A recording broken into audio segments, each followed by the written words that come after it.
Discord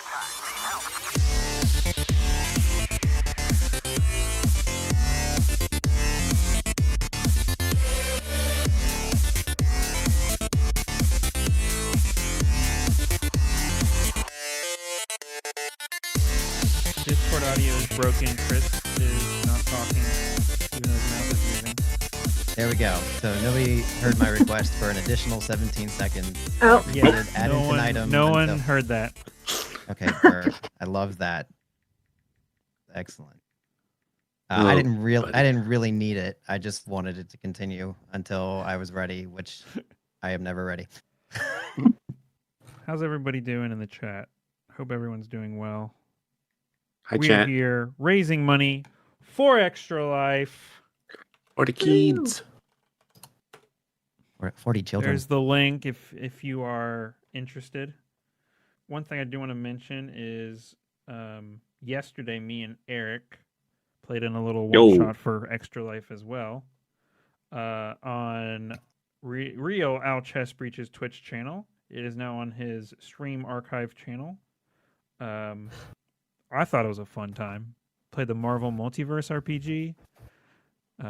Eric played as Doctor Strange. And then Devil Dinosaur threw Ghost Rider at a hologram and one-shotted it. It was great. So the fastball special, you remember that? Yeah. So Devil Dinosaur threw Ghost Rider, and Ghost Rider got a Marvel, which is triple damage. Oh, okay. And one-shotted my bad guy that I created. That sounds accurate for most like narrator, GM, DM roles. Is you spend a lot of time building something, and then a fluke roll happens, and your players ruin it. Yeah, like Actually, almost happened in our Starfinder adventure when I was thinking weeks ahead of time, like, oh, somebody's just gonna mind control the freaking general, the big bad evil guy, and it's over. Well, which by that point I would have been okay with. Although I was 5 points away from murdering Ant-Man. Not to interrupt, but we know that the bar's working there. That no bar. Oh, shit. Oh, great.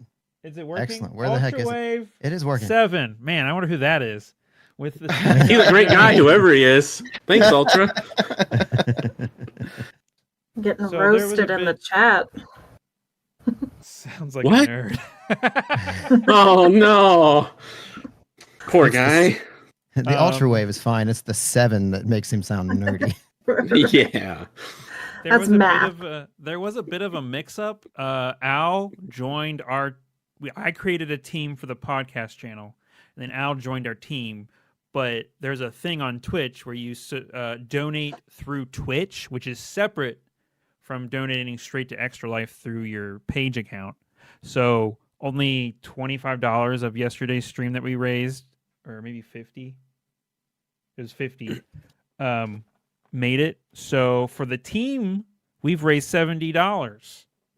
Heck yeah. A personal channel, I would have to look it up. But yeah. But yeah, we are at $20. Thanks, Ultra Wave. Thanks, nerd. Just kidding. Chris, what are we doing today? We are running whatever adventure you sent me. I don't remember what it's called. He sounds totally prepared. This is great. This is going to be grab your belt, your pants, pull them up high, and hope they stay on around your waist. Oh, it's a bend over, grab your knees, and kiss your ass goodbye situation. Gotcha. There we go. I gave the rated G version, but sure. No, it's for the kids. For the kids. Yeah. All right, kids. Pathfinder Society Scenario. This is 1E, and this one's called Fires of Karamoss. We haven't played first edition in so long.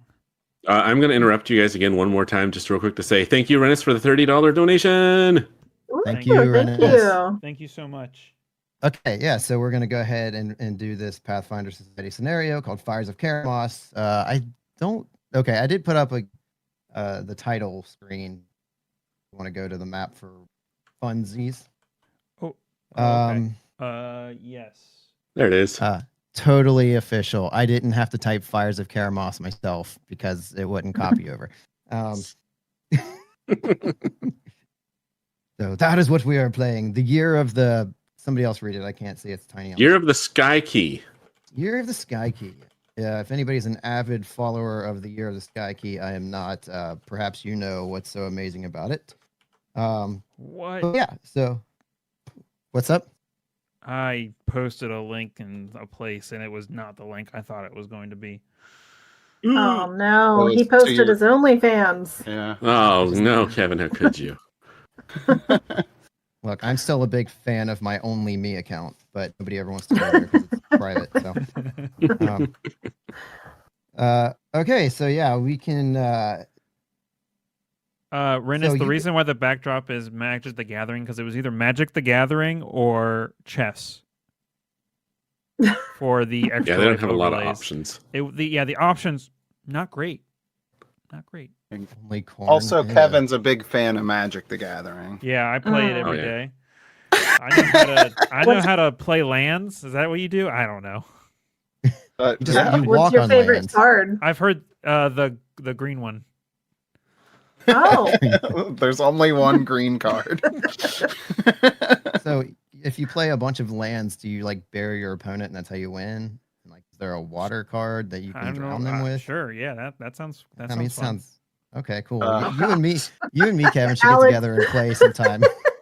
Just saying, as the only, I think the only one here that actually plays Magic. This hurts. Conversation hurts. My soul. Yeah, so let's just go ahead and jump right in. This adventure starts as you guys have all been called to the basement of one of the Grand Lodge's outbuildings. So as you guys are heading there, you're set to meet with one of the Pathfinder leaders. Let's go ahead and introduce each other as you journey into the Grand Lodge. Whoever would like to go first. I guess I'll go first. I am a human fighter, a weapon master, named Jarek Vex. He is, let's just say his charisma's 8. So just think of like a late 30s. Huge piece of shit. Yeah. He's also not very smart. Look at, if you see, he probably late 30s, early 40s. He wields 2 wakizashis. What is he wearing? Let's see. Let's scroll down to see what he's wearing. It's a wakizashi. That's a great question. Like, they're kind of like samurai swords. They're like huge. They're huge. It's the really, really big, long, 2-handed samurai katana style sword. Gotcha. Okay. And he's got 2 of them. No, they're the one-handed guys. I think. Oh God, did I fuck up? Wakizashi is a bigger sword. In Pathfinder, you can wield 2 of them. So, anyway. Oh, Rennis just wants us to know that we're thinking of a different sword. The wakizashi is the shorter katana. It's the shorter, yeah. So it's the middle-sized one. Well, yes. In my face, me. In your face. In your face. We have an expert in the chat. Thank God. I don't make a fool of myself. Anyway, he's like late 30s, early 40s, brown hair, like a 5 o'clock shadow at all times. Even like he wakes up, he shaves every night, but then wakes up with a 5 o'clock shadow type thing. And when he's wearing chain shirt. He's wearing a chain shirt, and he looks like a gruff. Like he's seen some shit. Nice. Excellent. Who's next? All right, who wants to jump in next? I will. So we have our rough and tumble. What's his name? Jarek Vex. No, Kevin. Kevin, your character. Is That's that what he wait, just is said. that What he just said. okay. Jarek. You just seemed Jarek. Okay. J All right, so we have him. Jarek. Yes. Okay. And we also have a rough and tumble. I had to get this approved by Chris, but I am an orc brawler named Batul. And How do you spell like that? battle, but Batul, Batul. Everything's gonna get That's a her, little weird. that was her first words. Is that why? Well, she actually killed all of her. Like, sorry, this is gonna be rough. In the womb, she killed all of her siblings. So Jeez. Oh, wow. she was already basically a war criminal by the time she was born. Yeah, Batul. And yeah, so I mean, if that gives you any indication, she's not the warmest. She is 6'4", about 205-ish pounds. Yeah, she also is wearing a. No, correct me if I'm wrong, Alex. I think it's a. Oh no, I'm gonna fuck it up. It is a chain mail type shirt. It's called a chain shirt. Chain That's what shirt. I'm Okay, wearing. but it was like a specific kind. Yeah, it's mithril. Oh, Mithril. mithril. Good old mithril. Yeah. Nice. Yep. I've heard of mithril. Mithril. Mithril. Mithril. Yeah. And yeah, so that's her. Her weapons are basically her fists. Hell yeah. I love brawlers. Yum, yum, yum. Batul. Hell the yeah, orc, brawler. A tool. Hell yeah, brother. And Nope. I just wrote down that you fight with your firsts. Firsts, yeah. Firsts. All right. So who do we have next in line? Sure, I can go next. As you may have noticed, I actually have my character in my corner of my webcam there. Just that way. Oh, yeah. Over somewhere. Oh, cool. But I'm playing Larian Spellweaver. He is a elf. He's 125 years old, so kind of youngish for an elf. And dark hair, blue robe and cloak. And he basically comes from like a long line of wizards, and so he's a wizard. Harry. The last name kind of, it's one of those things where it's like, you're in this family, you're born a spellweaver, you will be a spellweaver, whether you want to or not, kind of thing. So he's kind of got a little bit of a chip on his shoulder because of that. But otherwise, he's kind of out on not really his first adventure. It'd be more like his second adventure, but his first adventure with other people. He kind of went out, left the family home, went out to try and help do some good, and might have gotten himself into a little bit of trouble, but he's here now hoping to make some friends, or at the very least find an adventure that'll keep him away from home for a while because he doesn't want to go back. Alrighty, cool. I can totally relate with that. Take me on a adventure with a party to get away from home for a little. Jeez, these kids, can I tell you? All right, and then so the last but not least, and that was cliche. What is our final character? Playing Ogden, who is a Gripply gunslinger of the mysterious stranger archetype. He's like one of those like slender body frogs that's got like brightly colored limbs. I don't know what they're like, a kind of tree frog. I didn't really write out his backstory, but the kind of half backstory that I had in my mind was that he was kind of like part of a traveling like sideshow thing, and that's where he honed his like gunslinger skills.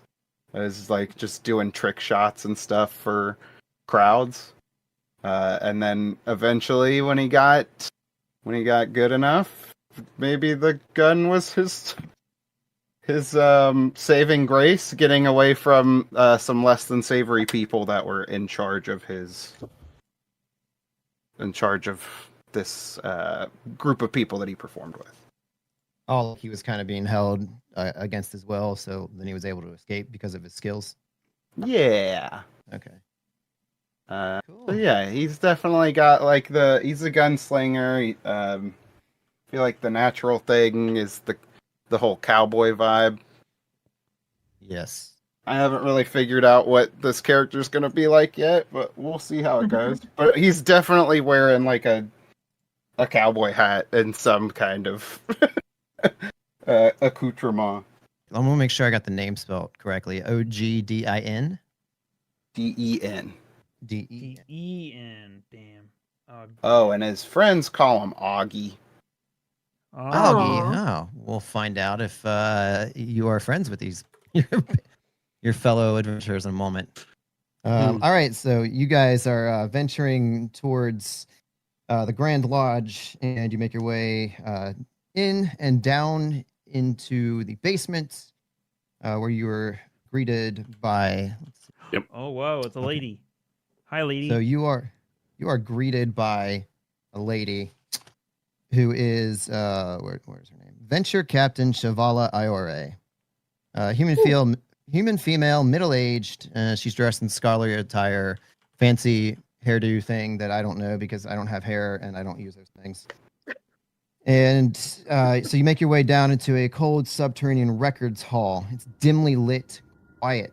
You can kind of hear maybe distant water dripping from some subterranean leak that's never been repaired, and a slight bit of an echo as your footsteps hit the floor. In front, she escorts you to this heavy wooden door, and she is one of the society's premier experts on the ruined siege towers near Absalom, which I can show you a map of where this takes place in a moment. She waves you into the direction of the door, begins eagerly speaking as she's holding a candle, which is flickering, trying to stay lit as her pace is so hurried, it's threatening to blow out. And she says, hello, I am sorry to summon you to such a bleak meeting space, but I am gathering intelligence that I can really get only here. Come, you'll have to see for yourselves. And she beckons you to go through the doorway, and then says, before we go in, tell me, do you know much about the Red Redoubt of Karamoss? This is a siege tower to the northeast of Absalom. And I will show us the map, too. Oh, I think you did. Can you do that again? So tiny. It is tiny. Oh, it is tiny. Oh. Wow, that's garbage. Okay, it's on. Oh, it's very close to Absalom. Very, very close to Absalom. I didn't even think about where this guy real is. I think quick. This guy lives in Absalom. My guy lives in Absalom, I think. So yes, you can see just to the northwest, actually, the Red Redoubt of Karamoss. Dangerously close to the city. And do any of you know anything about the Red Redoubt? Can I say that my character does? How would your character know about it? He lives in the area. Okay. And Absalom.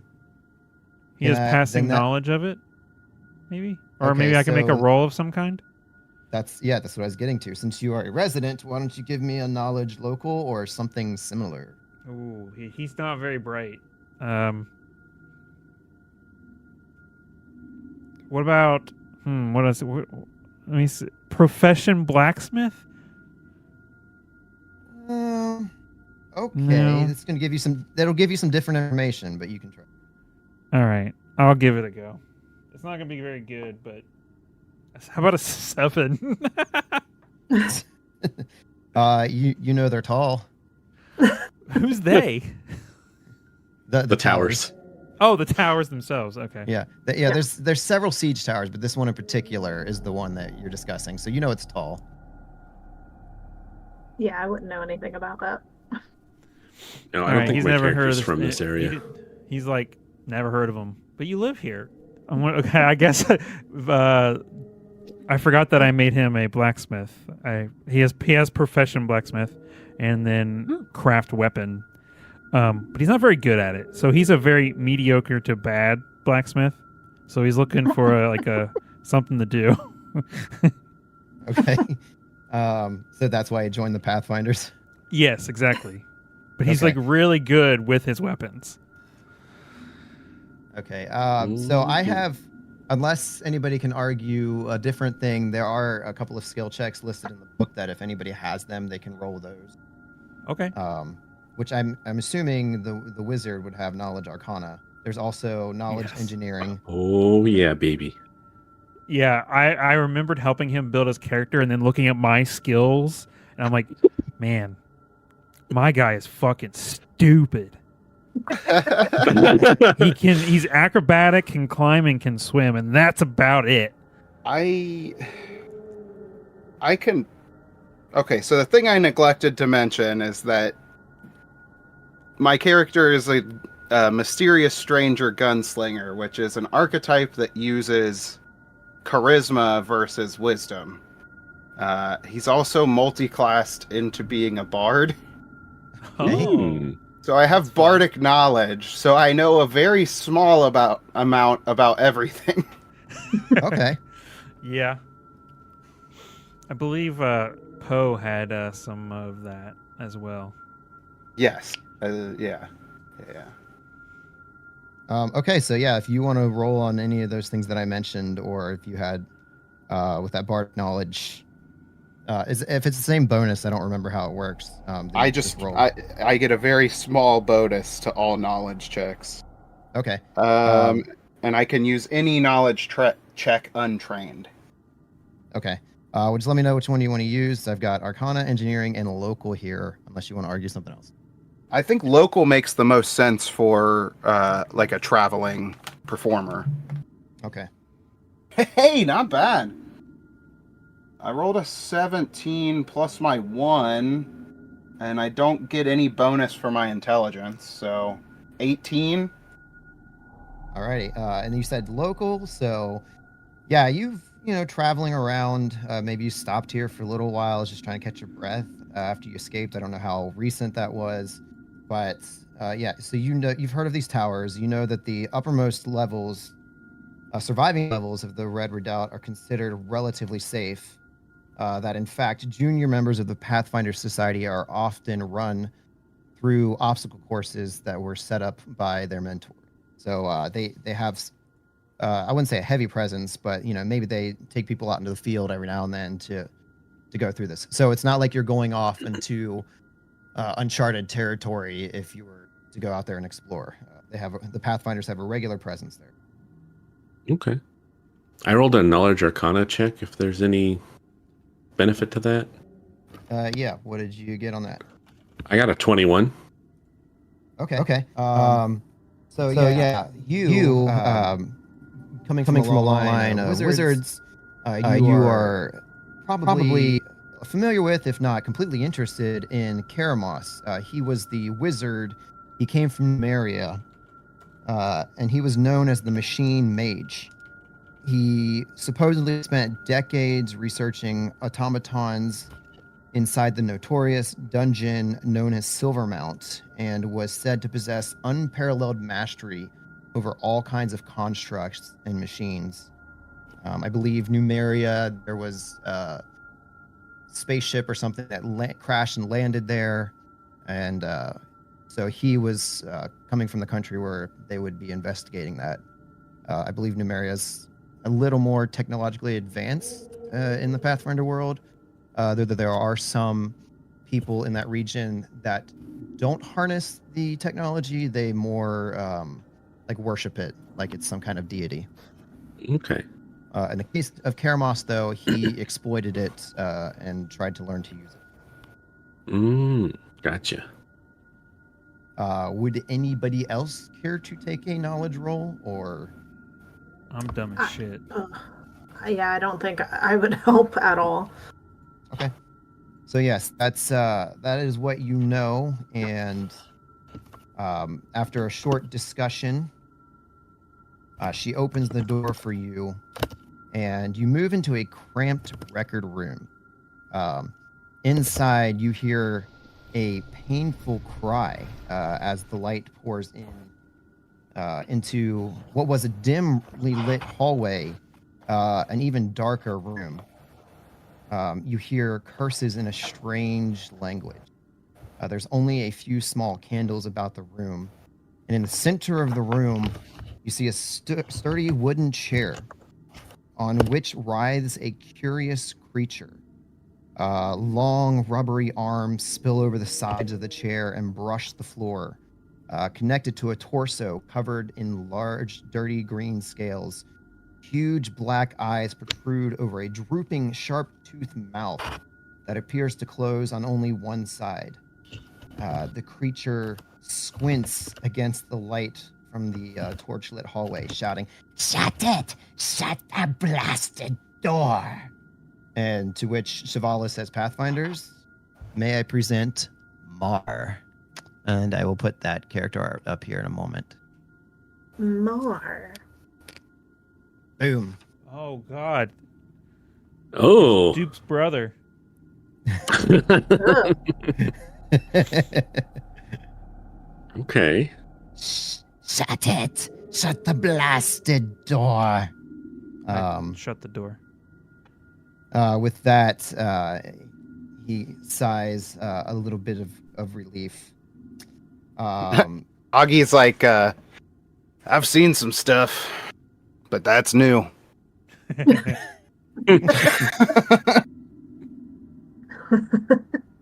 Yeah, so you are free to walk around. If anybody wants to roll a knowledge check to see if you can identify this creature. I'll roll my flat check. I got a 12 on whatever the relevant Okay. skill is. Yeah, I mean, your response initially was perfect. You're just never seen anything like this before. It's kind of bizarre. So yeah, you're not quite sure exactly what you're looking at here, but it seems terribly frightening, and but yet not quite the monster that you would expect it to be. It seems to be very intelligent, and not immediately lashing out. Seems to be in some pain. Yes, and nonetheless, just sitting there waiting. So then Shivala says, "Yes, this is Mar. He is what is known as a choker. However, he's been horrifically mutated. They live in the Red Redoubt, where he has been exposed to strange technological fluids, and no doubt different magics and all sorts of things, which we have found in the tower. As you may or may not know, we regularly take Pathfinders there to explore the tower and engage in practices and basically simple knowledge, dungeoneering, and things like that. But on recent adventure, some of the Pathfinders broke into a previously unknown room, and it seems that there is some activity occurring in the lower levels that we were previously unaware of. One of these people that we discovered was Mar, and we immediately said that we mean you no harm. We had no idea that this was here. At which point, Mar asked us, at which point I asked the Pathfinders for assistance. For the past few weeks, our home has been disturbed by creatures from down below in the deeper levels of the Redoubt. We've lived there peacefully for many years. The scrap heap, we call it. Our home. And yet there's been a recent infestation. These robotic creatures come from below. They've been disturbing our people. Yes, and so we have agreed to help Mar and his people by dealing with this threat. For the Pathfinder Society, I need you to find out what's going on within that forge. If there is something powering the forge, we need to know about it. As you may or may not know, Karamoss, the wizard, nearly destroyed Absalom not too long ago. We were in the process of trying to defeat the wizard, and in his attempts to save his technology, he nearly unleashed a volcanic destruction from the city of Brass in the Fire Realm, which would have annihilated our city. Thankfully, we were able to put a stop to that. However, Karamoss was trying to take over our small corner of the world with his robot army. We would like you to venture into the forge, and it is imperative that you deactivate any power source for this thing, which is starting to spring to life again. Of course, Maw here would also like to ensure that whatever is scavenging their home and endangering people ceases to do so. And finally, we would like you to please keep an eye out for anything of academic significance. The Pathfinder Society would love to learn anything we could from the Numerian technology there. The entire tower is a trove of historical data from one of the most fascinating periods in our history. Please bring me anything interesting that you can carry. Secure everything else so that future expeditions can study the artifact in relative safety. If there is any information that I've missed or any questions that you still have, please feel free to ask. Well, I guess I've got a question. I mean, no offense by this, but it seems we're helping out a group of people whose main way of expressing themselves is choking other individuals. And these are the guys we need to save? I was very confused by that. Yes, the chokers largely keep to themselves in the lower levels of the fortress. As I mentioned, we have been using the fortress for training exercises for quite a while and didn't even know that this existed. And then, of course, when we discovered it, the chokers merely wanted to act to defend themselves. However, we were able to reach a diplomatic solution, and in exchange for our help in helping these chokers eliminate this threat from their home, they will provide a safe passage. And as long as we stay out of their territory in the future, they will leave us alone. All right, well, I mean no offense by it, Mar, but I don't mind helping folks in need. Just want to make sure we're fighting for the right team. I thank you, and trust me, we are much different than other jokers. Having lived in the Red Redoubt, it has changed us. Many of our people are very primal. They don't have the ability to think the way I do. And he points to his body, and you can just see that it's been mutated and changed.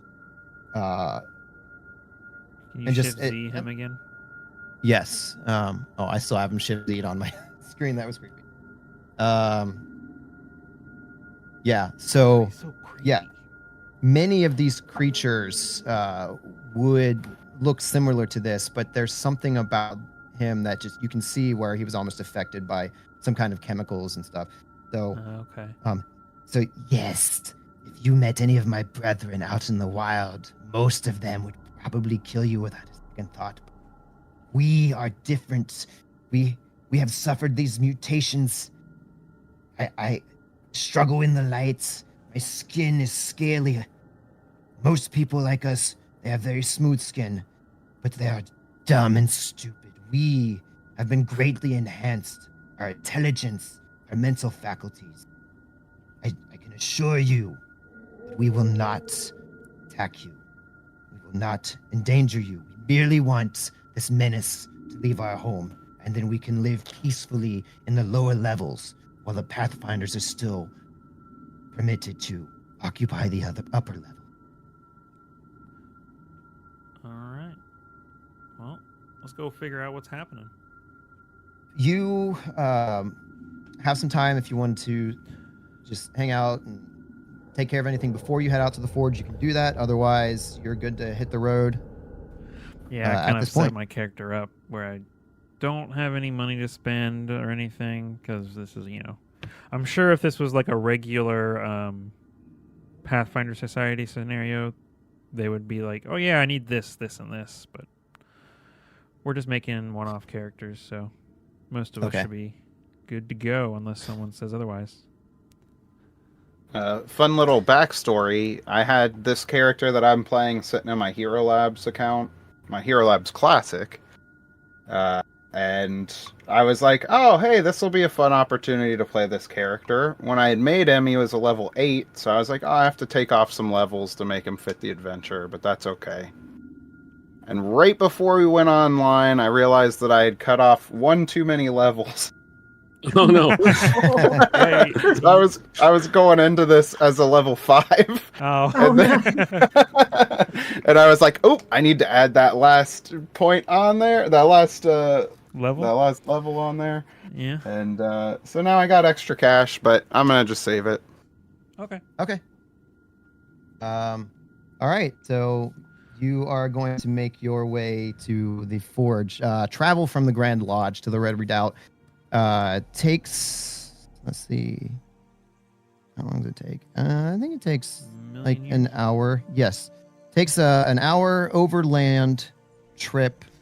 You are escorted by Mar, and there are 5 other mutant chokers there. Once you arrive to the Red Redoubt. I like to think he's like walking on the ground like Gollum. But he's got like oversized sunglasses. Oh yeah, he totally has yeah. some sunglasses on, very shiny, diamond studded, and if you mention them, he kind of like runs his fingers along the diamonds, and he's like, Hi, it's beautiful. In the dark, it shimmers like stars in the sky. Cute. Do the friends that we're meeting at the tower, do they have similar mutations, or are they mutated in different ways than from Mar? they're all fairly similar in their mutations, living in the same environment. Mar, of course, is the most intelligent of all.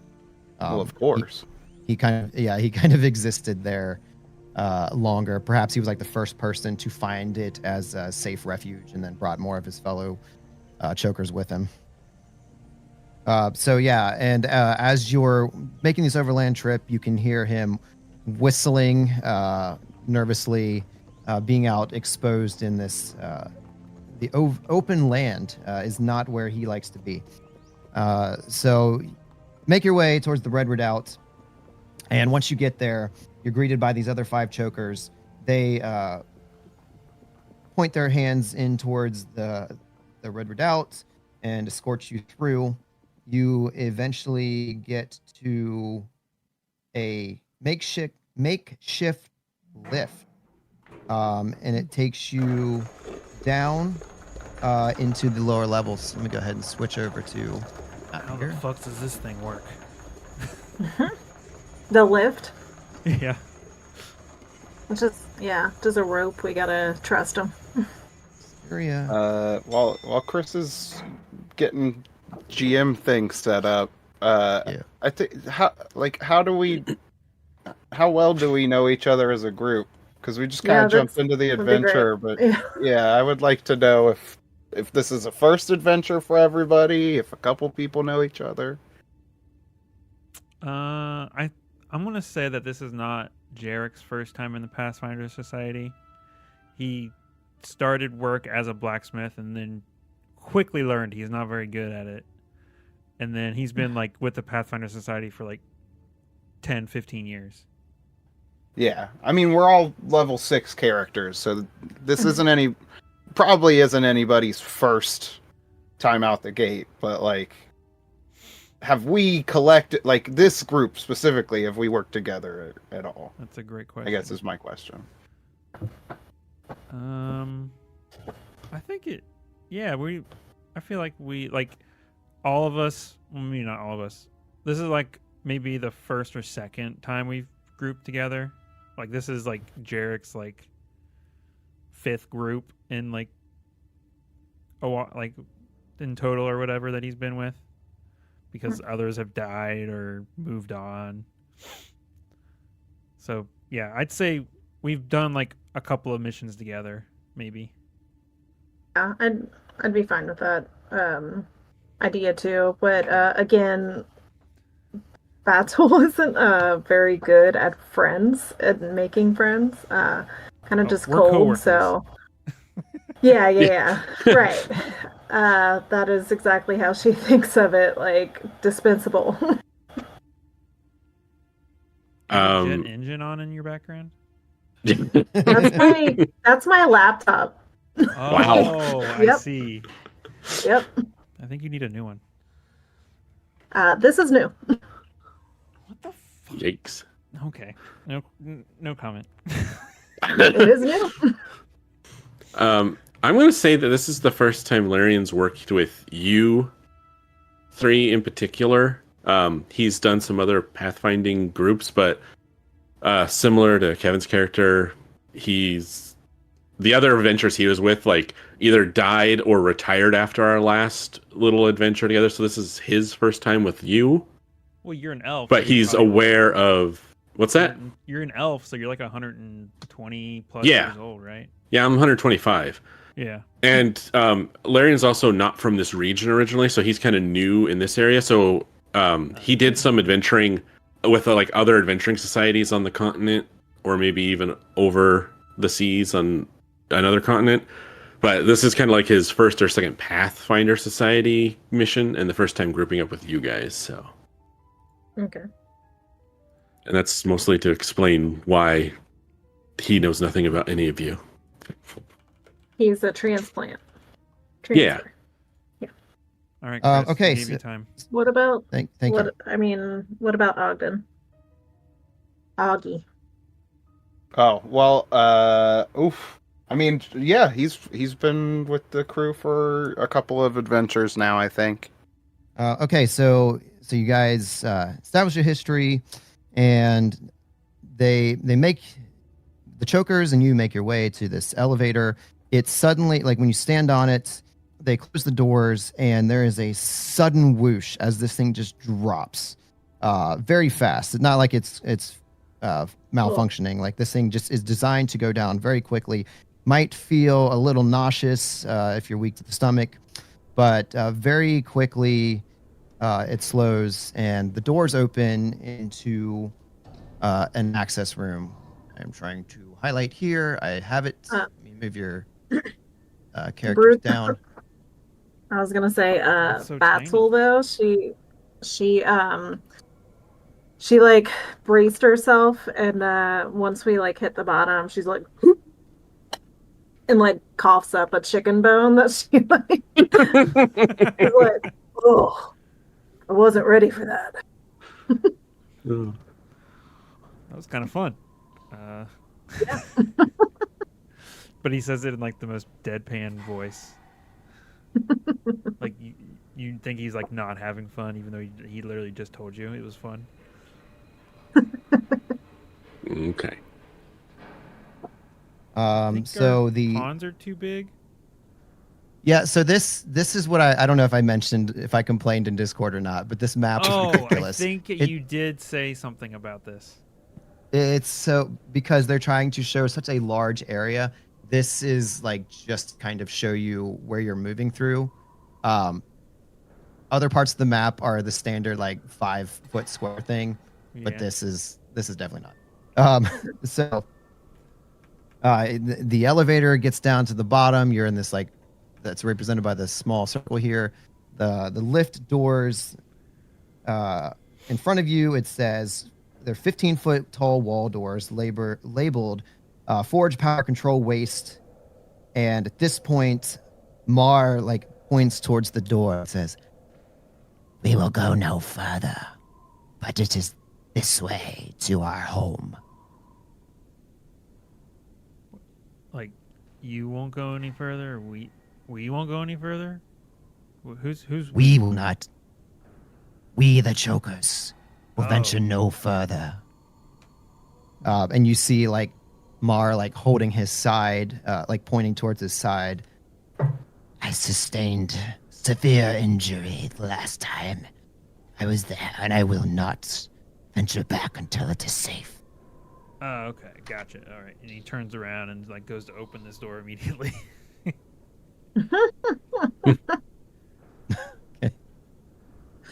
So the door opens.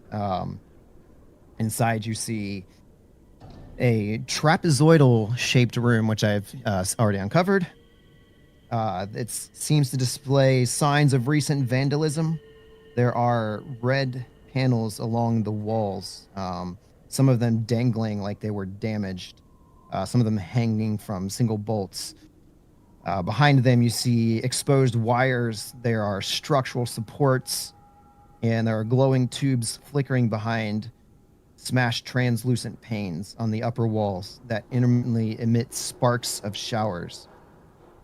Showers of sparks, not sparks of showers. That would be really fantastic. Opposite the elevator to the north, you see a set of thick double doors on the room's shortest side.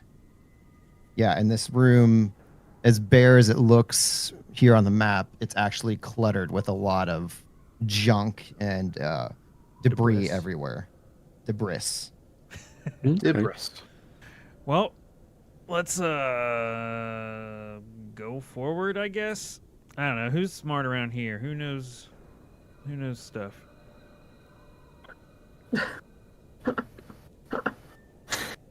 Who knows stuff? Yeah, new guy. You look smart. Oh, thank you. Yeah, Alarian steps forward and kind of just looks around, and he's like, "It looks interesting. Did you want me to check for something in particular?" I don't know. These sparks of showers seem kind of weird.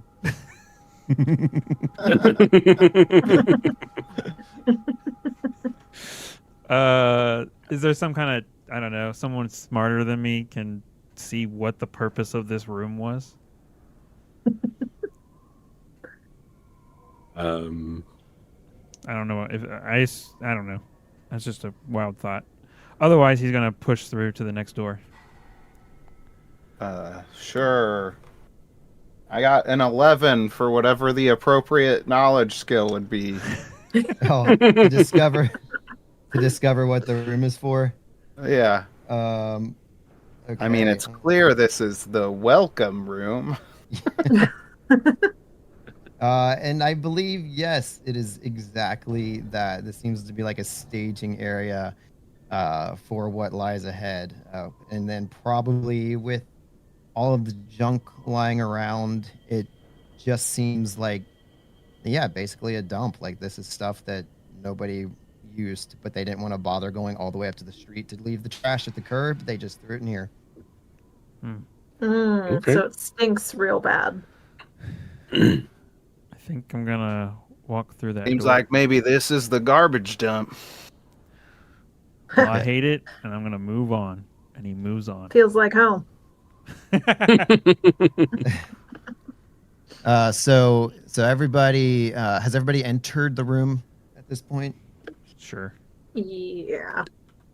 Okay, immediately as you enter the room, the door to the lift shuts and you can hear the lift zoom away. Jarek, you're approaching the door. There is so much garbage in front of this door. It seems like it's going to be a little more of a chore to try to open it up. As you get right up to the door, from overhead drops down like this head, basically a robotic head drops down in front of you, and the head rotates around 180 degrees and looks at you. What? And it just looks at you and says, "Greetings. Who are you?" I'll put Derek a- Vex. I've seen a lot of things in my day. Oh, No. it's HK. I don't. I might not need to say that for everything. Is that a Knights of the Old Republic reference? Yeah, HK-47, the robot companion. The Yeah. only reason I know that is because I watched George play it. I've never played that game. They're good. Jarek is like, well, anybody know what this is? What's going on? Larry He's gonna looks at be it and asking goes, a lot of people. appears to be some sort of an automaton? And he like pushes it with his finger. So what do you do, little man? I am Tigo, variant director robot, here operating at the forge. Are you designated maintenance units? Only if you want me to be. Excellent. Maintenance request. Please assist. Open forge power core access doors. Fantastic. We're trying Request to get to some priority kind of one. Oh, I'm sorry. I interrupted you. Please open the doors. You talking to me? This unit seems to be malfunctioning. Are the other units in working order? Open I the think he damn wants door. you to open the door, Jarek. Ah, okay. I got you, little man. And he opens the door up. You go up to this door. It seems to be jammed, and it doesn't Still seem jammed. That is correct. You are the maintenance robots. Please Oh, open the door. all right. I do that. Strength check, I assume, of some kind. That's one way. All right. Let me go ahead and he cracks his knuckles and rolls a really great roll. That's a natural 1. Ooh. That's really great. All right. Well, let me go ahead and pull this guy out.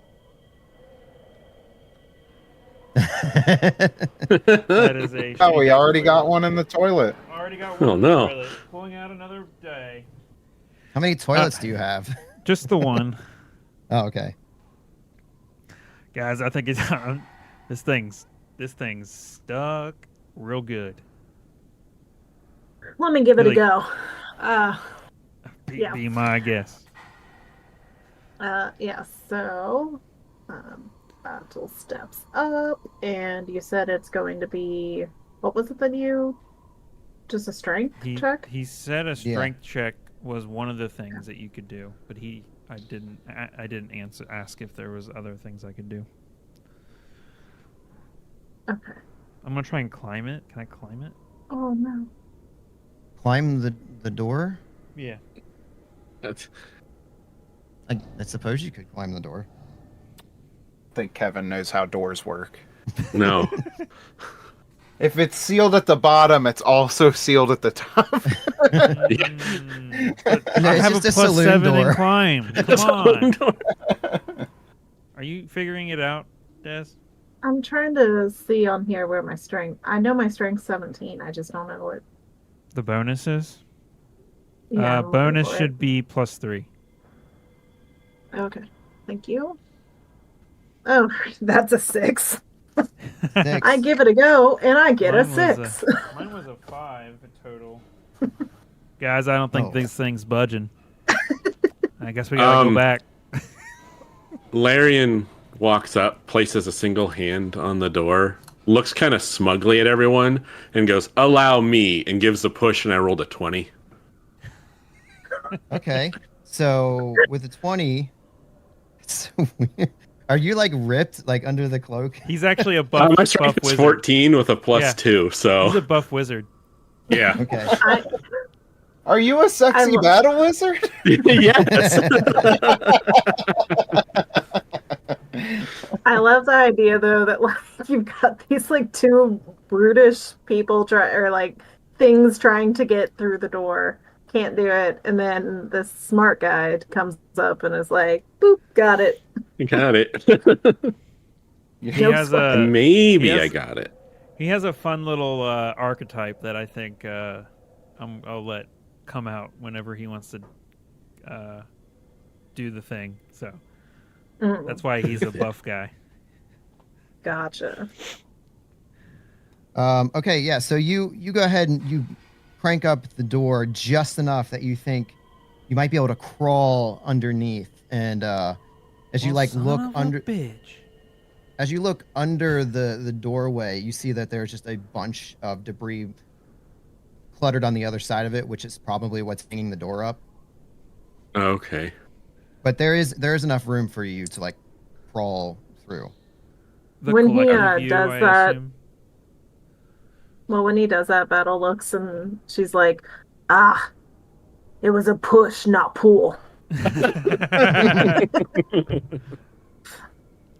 Larry's gonna, after having looked under, he's gonna look back and like, because I'm assuming I'm kind of holding the door up at this point, or is it wedged up? Like, can I let go of it? Yeah, it's wedged up now. The debris from the other side has kind of fallen forward to keep it in place. Okay. He's gonna look back at the team and kind of motion, offering anyone else to go first because he doesn't want to be the first one to crawl under the door. Yeah, I'll go. Okay. And yeah, I don't know if I feel like I need to squeeze or if it's good enough, but yeah. Are you a large creature? No, they're medium. I think medium. Yeah, I mean it's a tight squeeze though, but you can get through it. Okay, my cake gets stuck a little bit, but I'm able to shimmy. I follow behind. Okay, and so yeah, everybody wheezes through. At which point Tigo is like, "Maintenance robots, please clear the mess so that I may proceed along with you." Oh, oh right. Go for it, Alex. Augie's not going to be able to do a ton, but I think like trying to show that he's got tricks too. Like trying to get a little bit of acknowledgement from the buff wizard. He's gonna cast Prestidigitation to try and just clear some of the debris out of the opening. So it's like really like the force like. He can only do a pound of material at a time, so it's very like this does almost nothing. But he's like trying to be impressive. Okay, so you just like you're moving a pound at a time over and over again. Yeah, I'm just doing like a little tiny bit of assisting. Okay, so let me see here. All right, so that takes about 8 minutes, and you finally clear the path. I'm the only one that was helping. I guess. Yeah, I don't want to. No, I was gonna ask, like, do we see the thing that's actually like wedging it closed? That would make it difficult. It's just the amount of debris. Yeah, they just threw stuff up in a pile here. Okay, so yeah, I'm also gonna help clear this. Okay. So it takes 6 minutes at this point. All right. But you're able to clear the door enough for it to open now. All right. I pull it open. Excellent, maintenance robots. High five, That will little buddy. suffice. Yeah. So he actually, I only gave you the bust before, but like he is an 8-legged robot with like this humanoid shaped torso up. I think he has 2 like regular arms too. So he like walks down the wall and then gets on the floor, walks through the door, and then high fives you with one of his hands. So he's like a spider human robot. What? Yeah, let me see if I can find quickly the full size. Yeah, Art.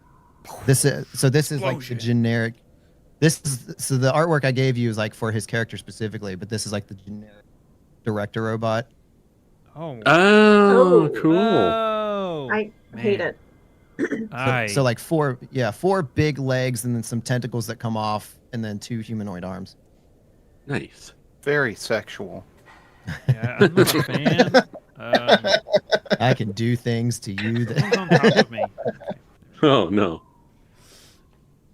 I all guess right, I so- shouldn't call you a little buddy. You're actually kind of a large. Is he considered large with that frame? I'm not sure. I think he's still just. No, he is Just large. medium? Large contract. Oh, he is large. Large contract. Okay. Yep. Well, I guess I need to call you something else, little buddy. Or no, I said little man. Nah, it's fine. You're my little man now. little. All right, where to next? Okay, so you make your way into this. Let's see where it is. Okay, so you go ahead and reveal this. There are a series of tunnels here. Very, very narrow tunnels.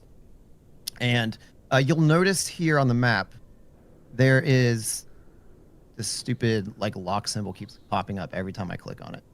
You locked it in place. Yeah, I need to disable that because that's going to drive me insane.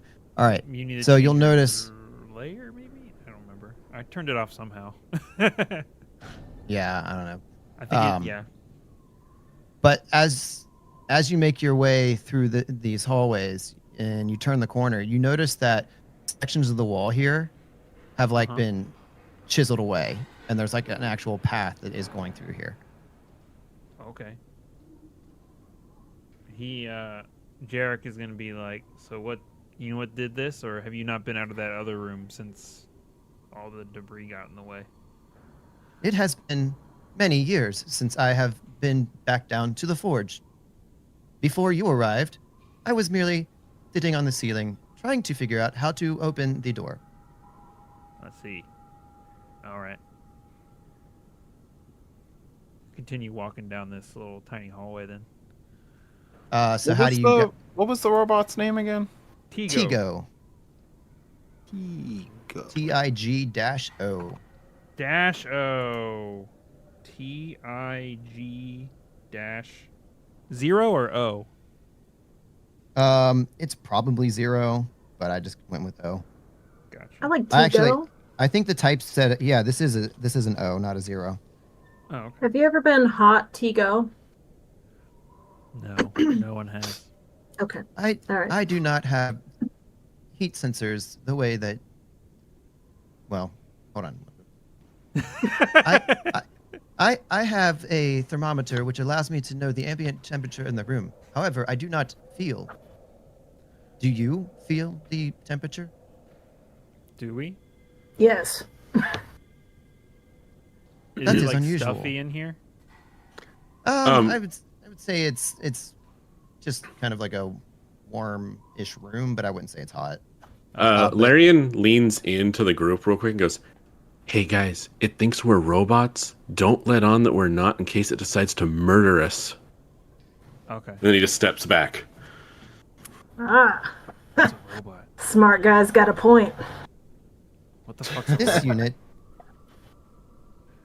He points to Batul and says, "Are you feeling a temperature change? Maintenance." No. No. My hardware is working as it should. She tries to like fit in, but yeah. He All right, he little man, let's approaches. go down this hallway. Tigo approaches Batul, and like his torso leans towards and like gets right up in your face, and you see like flickering lights in his eye sockets, and you can kind of hear like kind of a computer going, like it's analyzing something. Yeah, as soon as that happens, she tries to walk away. We have a job to do. Very well. Further maintenance may be required later. However, we have more pressing issues at hand. Follow me, maintenance robots. All right, let's go. So as you make your way down the hall, he stops to notice this where the wall was chiseled out, and he pauses for a moment and looks at it and says, "This must be repaired later. This is not sufficient." Yeah, And let's, proceeds to- we'll come back to that. So he proceeds to move past, and then if everybody's like not keeping like too tight of a line, he'll get through into the center of the hallway where you might see him if you're towards the back end of the line. Oh, It's like you he- can just see into the next like hallway, basically. Oh, Yeah, like it just cuts through to the next hallway, but he walked down around the whole thing. Instead Oh, of hey, cutting welcome through back. the openings. Welcome back. Yeah. So then he proceeds again, and then you see him again in the next opening, whoever might be lined up there at that point. This will not do. Filing away later for further maintenance. Do, do, do, do, do, do, do, do. I think someone's on top of me. All right, right behind you, little man. Let's go. this is so difficult with how small these hallways are. Yeah. I Yeah. know. So We make things work here at Adventure Waits Podcast. Just roll with the flow. Or they don't I- work.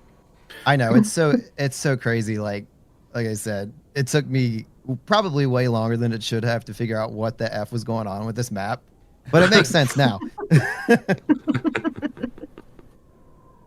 I'm pretty sure so- this is just a check engine light, Chris.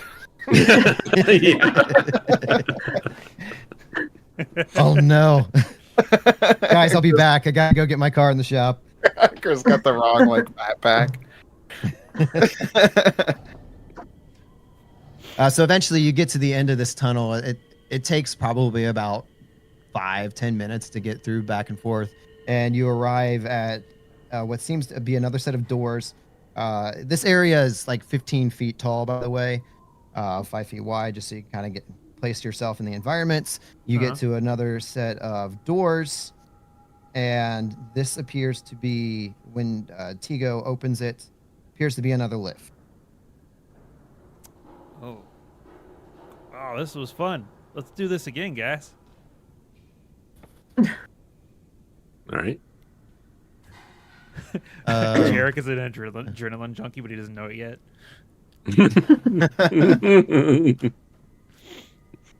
So yeah, Ogden's gonna step into the lift. Yep. Stepping into the lift. Do you know It's to big run enough for this all thing, of us, little man? too. Yeah, this is Get big out of the lift, buddy. Get out Okay. of the It's- lift. But when Tigo comes in, it is very noticeably cramped. Oh gosh. All right, everyone squeeze. Excellent. And you just hear like this random, like as he says excellent, you hear this random like beep boop, beep boop, boop, boop. The doors close, and there is another sudden drop as this elevator shoots down probably several stories. Whoa. Again, like I don't know if anybody, I think of the Hollywood Tower of Terror down in Yeah, Disney yeah. World. Mhm. Okay, I mean that's exactly what this feels like. Uh-huh. You get to the bottom, the doors open up again, and once again you find yourself in a long, narrow hallway. You just moved the map. Yep, I moved it back. Ah, gosh, this is bullshit. Here we Wait. go. Oh, that's fun. Oh, neat. Whoa. Bonk. Whoa. Let us proceed. So again, there is another series of Oh, dang, we left him Long- upstairs. long, narrow hallways. And again, you see like burned out holes in the wall. Towards the end of the first hallway that you encounter, you see that there's a door at the far end. Where'd little man go? Guys, we lost little man. There he is. Found him, guys. The elevator dropped so fast that he floated like Looney Tunes style and then fell. Rennis says this is a funky map. It Thank is- you. Yeah. I'm glad I'm not the only one. Golly. 2-dimensional except for the weird semi 3-dimensional tube drop, and then it goes Yeah. back to 2-dimensional again. Okay, it's not just me. But yeah, so down towards the end of this, you see that there is a doorway, and then you obviously see where this has had holes bored through the wall of these narrow tunnels. To which Tigo says, "This will not do. Why not? This is unacceptable. We must maintain order and symmetry. This is not order and symmetry. This will be repaired later." Yes, yeah. We'll get to this at a later time. We're just trying to get to the whatever we need to go to. I don't remember. Forge? That sounds fun. I'm sorry, Jarek, did you forget the entire mission? No, I have it written down right here. It says, find out what is power in the forge. There was more to that. Yeah, so when he was like going through all the things we needed to do, I was like, oh, I'm supposed to be... I wrote down the first thing and then just stopped. I think that was around the time I was messing with Sciencescape. I think that's why I missed it. That's. I was gonna say I get a little further with my notes, but then I know Des is gonna take them, so I just stop too. What the heck? What if I stopped paying attention? Then we're done. The podcast Rude. ends. Oh no. How's that on your shoulders? It's great. I mean, I could have been totally wrong, but for the objective I have written down, we need to deactivate the power source, whatever the hell that meant. Keep an eye out for any academic significance, things that they can study, and also eliminate any threats for the people. I don't know if that was everything. Joking. Guys, did you hear what the You hear joke said? echoing down the hall. Thank you. he's at the first lift still, just like it's like one of those really long strings and cups where you can still hear someone from a while away. This is all we could afford. So yeah, yeah. Tigo's gonna make his way down the hallway. He's gonna pass by the door and begin to go around the corner. I as he turns the corner, I'm gonna be like, let's see what's in the door. And is it like a normal, I suppose. like handle, like a door handle? So this seems to have some sort of lock on it, electronic lock on it. Oh, I don't. He like looks at it and is like, I don't even know where to begin with this thing. All right, little man, I'm following you. This maintenance robot must also seek further repairs. You know it, baby. Yeah.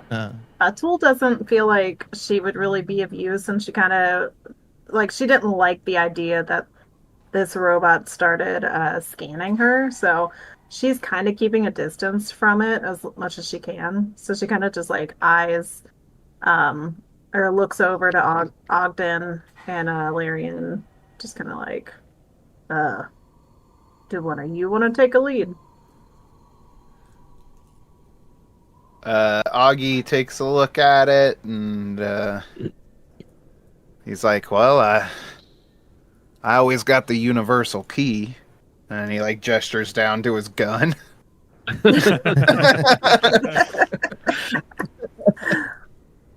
Yeah, Larian's like, that might upset our escort a bit.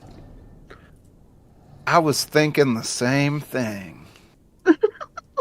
Larian just kind of pats you on the shoulder like, good man, and then says, I've seen these before. They can be a pain. If it's not necessary for what we need to do, let's leave it for now. Says that to Tigo? Yeah. Kind of like, the robot's walking past it, doesn't seem to care about it right now, so we probably don't need to care about it right now. Mm-hmm. But it could have loot. It could have... Knowledge. significance.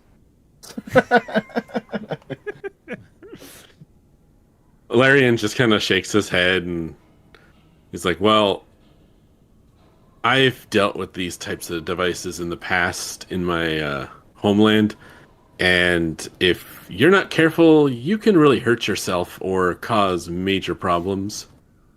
So, and I'm no expert with these sorts of things.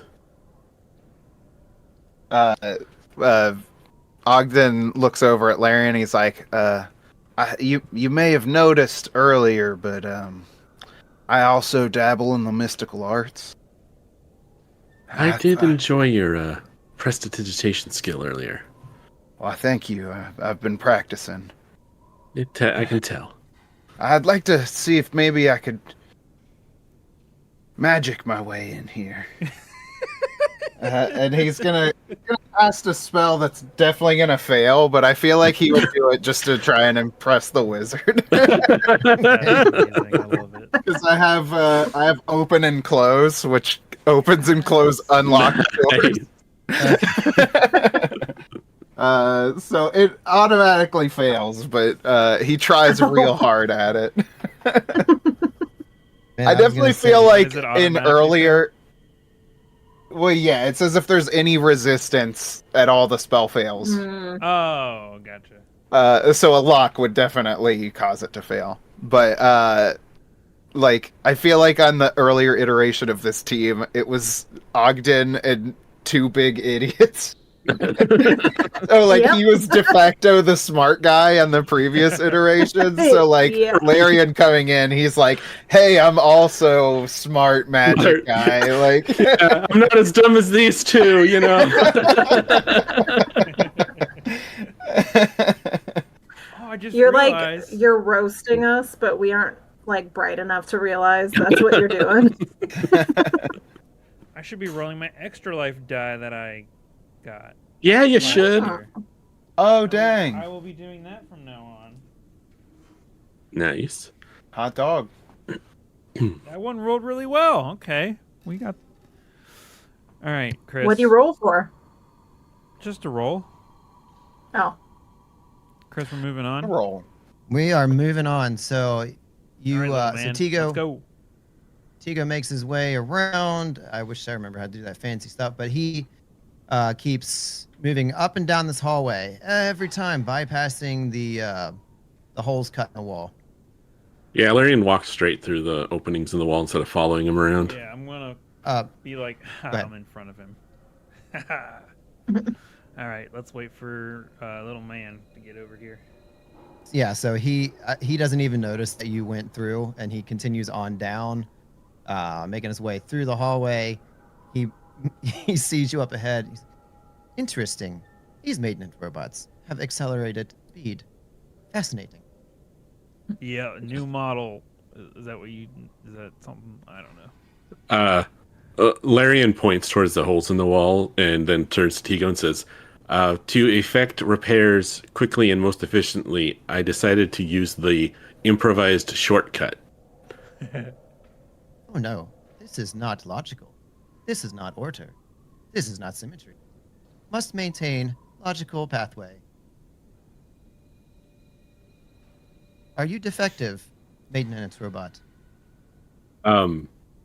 Wouldn't the most logical choice be to take the shortest path to effect the repairs as quickly as possible so that logic and order may be restored to the entire facility post-haste? This path is not logical. Deviating from acceptable norms is dangerous. We must function within normal parameters. Ogden steps up and he's like, excuse me, Tigo, but we've received some updates that cause us to think a little bit differently than the norm. Fascinating. I have not received such updates. That's what Which we're trying updates? to figure out. Yeah, that. He like taps his head at Augie. That's we're trying to give you them updates. Fascinating. Please, supply your information. Well, we need to get to the place, so let's continue down the hallway and figure it out. Right. Must proceed along normal routes. We'll investigate this aberration later. Yep. All right, little man, let's go. So you continue moving down this hallway again. This probably takes you about 15 minutes, at least for Tigo to finally catch up with you as he progresses through the normal routes. Oh, get out of the way, you- little man. You come to another set of doors, or a single door. And this is, again, like a 10-foot tall door in a 15-foot room.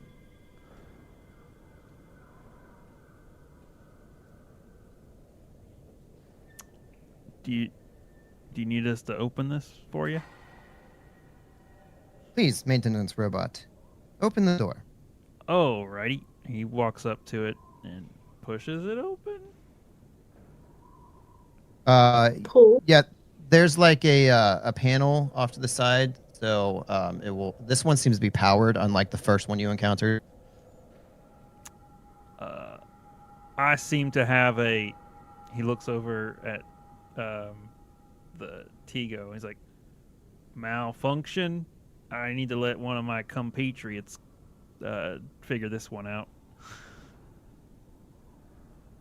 And he steps away because he has no idea how to deal with this. Is it like a button, like a switch or something to open it? Yeah. Okay. And Jarek is just confounded. Jared steps back and Hey, he I'm watches playing as to my Larry 8 and intelligence. Jared steps back and watches as Augie and Larian both reach and push the button at the same time together, and then the doors start to open. Wow. That's crazy. It's like magic. So here's another fun part of the map. We are going Uh-oh. to jump from this inset to a much larger depiction of this area. Go ahead Okay. and reveal that and move your characters. Wait, what? Oh.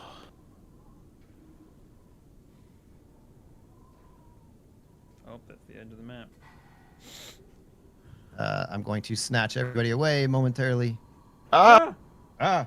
That I'm was being fun. snatched. Don't He move moved- my map. Move it.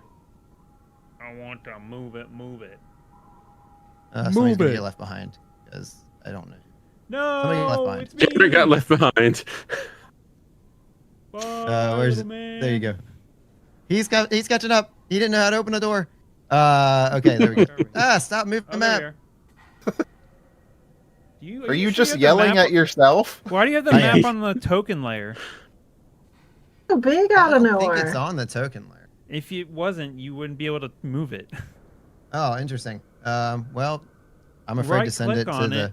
Right-click on it and change it to map layer. That's probably why, Why the lock's is it on the showing token up. layer? There we go. Okay, great. That's much There you better. All right, so Is Grandpa this Lizard. robot really that big? Yeah, he said it was yeah, large. he is Yeah. large. He's large. Oh, Did okay. you not hear that part? No, Miss, I wrote 4 notes. I did write 4 notes. See, yeah, where's the part where he's large? Huh? Huh? It's not there. Oh, For a boy. long time, I thought it was just the head until we learned more. That's true. Oop. Well, when Chris said that he started walking around the room, that should be a clue that he's got legs. Yeah. Well, yeah, I saw that. I didn't realize how So- large. Is this the door they press the button on? Yeah. Sorry, I'm Okay, just trying to so fix my. Larian and Gripply Man walk forward so that you're in the right spot. So this door opens up, large double doors, and on the other side of this is a 40 by 50 foot room. You see the southern edge of this room is damaged. If you look down here to the southeast, I see that. see the wall is Ooh. like completely missing. There's boards going across a huge gap, but you kind of can't like beyond that. It's kind of a very dark chamber. You can't really tell what it looks like from that point from where you are at. There is a wire mesh catwalk that encircles most of this room.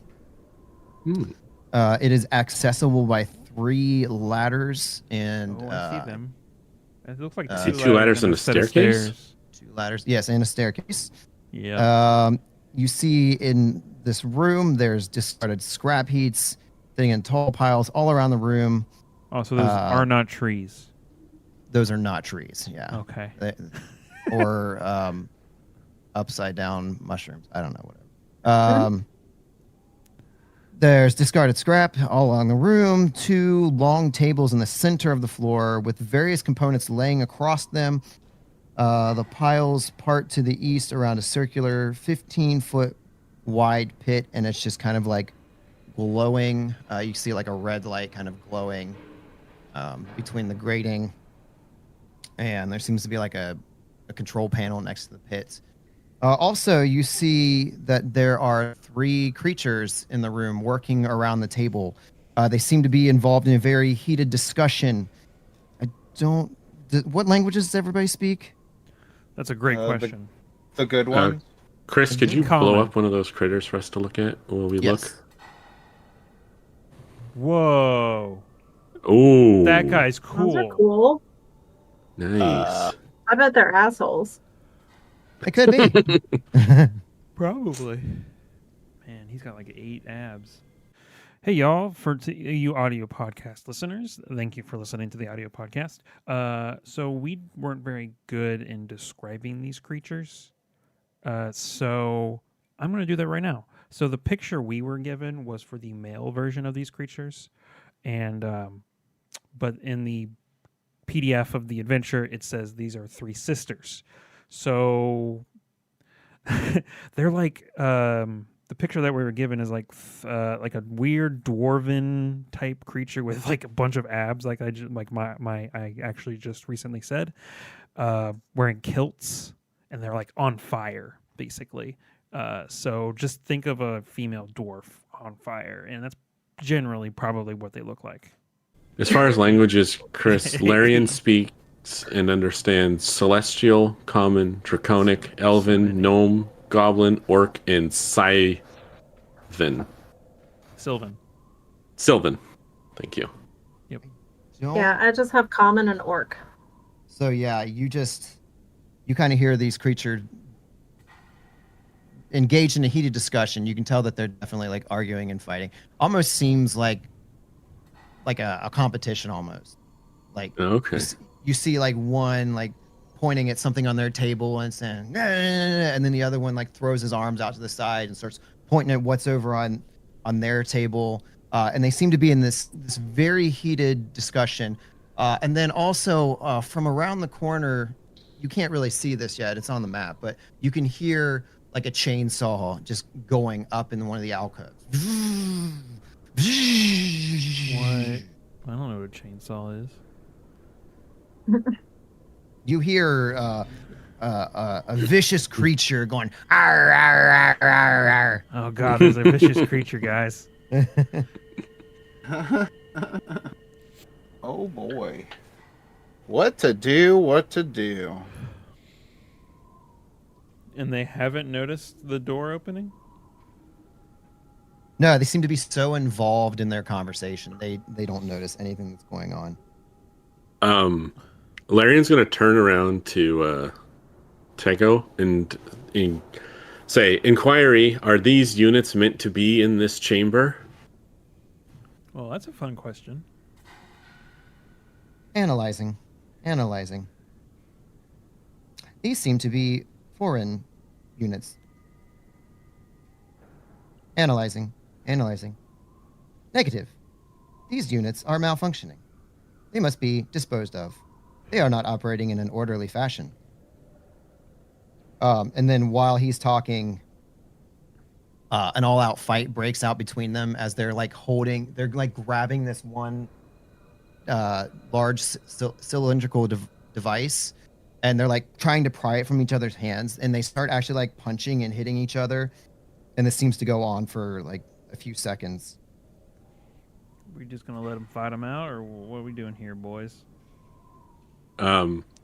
Larian's gonna walk in and kind of clear his throat.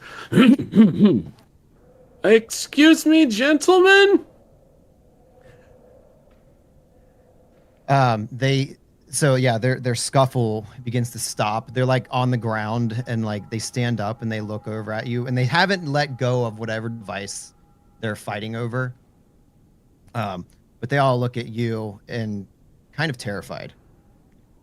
And Larian's going to repeat his "excuse me" in all of the languages he knows to see if he gets a response with any of them. And then, assuming he doesn't, he's just going to kind of glance back at the team like, come on, guys. Don't leave me hanging. Alex, did you say your languages? I did not, and that's because they're not going to be helpful. Okay. Gripply and common, unless for some strange reason these guys speak Gripply. I was very surprised to see that I only speak common, but now That fits. to be fair. Yeah, but you speak common like I do words good. Yeah. I'm not really a man of words. We're all impressed that you can speak what little common you can. Yeah. All right. I guess we're heading in. I think, Ogden's gonna step in, like, as you're trying this through a couple of different languages. He steps in, like, you hear his, like, spurs clanking every time he takes a step, and he's got, like, his hands in his belt, and he just, like, gives, like, a cheerful wave at these guys, because that's the only way he's got to communicate. You wave, and they look at one another. They slowly set the device down on the nearby table, and they begin like conversing in hushed tones. All the while, the chainsaw or the device that you don't know is a chainsaw is going. So you can barely even hear whatever language they're speaking. They look at one another. They like nod to each other. They turn around. They look at you, and then they hold their axes up and they like wave, like mimicking what you're doing. So then I turn to the rest of the team and I'm like, all right, this is how we open up a dialogue. At that moment, you hear them yell and scream and they begin to charge you. Roll for initiative. Oh, that's amazing. Oh, damn. Des? Yeah, I got a 22. I did Vex got a 19. You got a 3? Yep. Oh, boy. Oh, boy. 23. Whoa! Fast frog. Ultra, did you prepare? You didn't prepare any of like shared languages spells at all, I'm assuming? No. No? Okay. Did you mean to cast Mage Armor at the beginning of our trek? I would say that that's the first thing you did when we entered the building. I probably did that immediately when we got here, yeah. So I would go ahead and mark that as used, and then there should be a Mage Armor adjustment in the modifications you can swap on. Boom, boom. Okay. So, yes, they begin running towards you. As you said, this is how you open a dialogue. And Ogden, you're up first. So these guys are pretty close. I'm gonna, I think, move action. Draw my revolver. I'm gonna draw that, and then point blank shot on this first guy. Like at the first sign of danger, he's just like blasts him. This is how you open a dialogue. And I'm gonna do some deadly aim.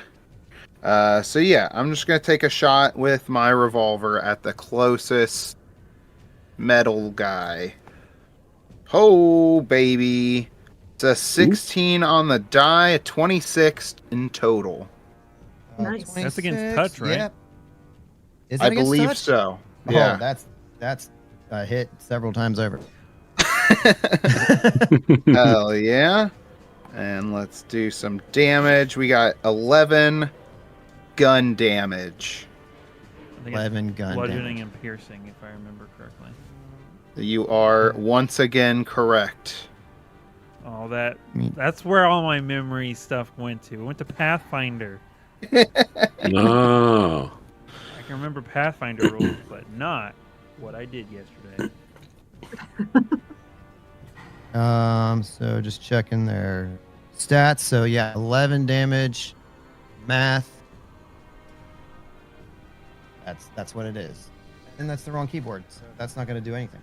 There we Rootin' go. tootin' ribbity shootin'. I am so smart. That's awesome. Oh, nice.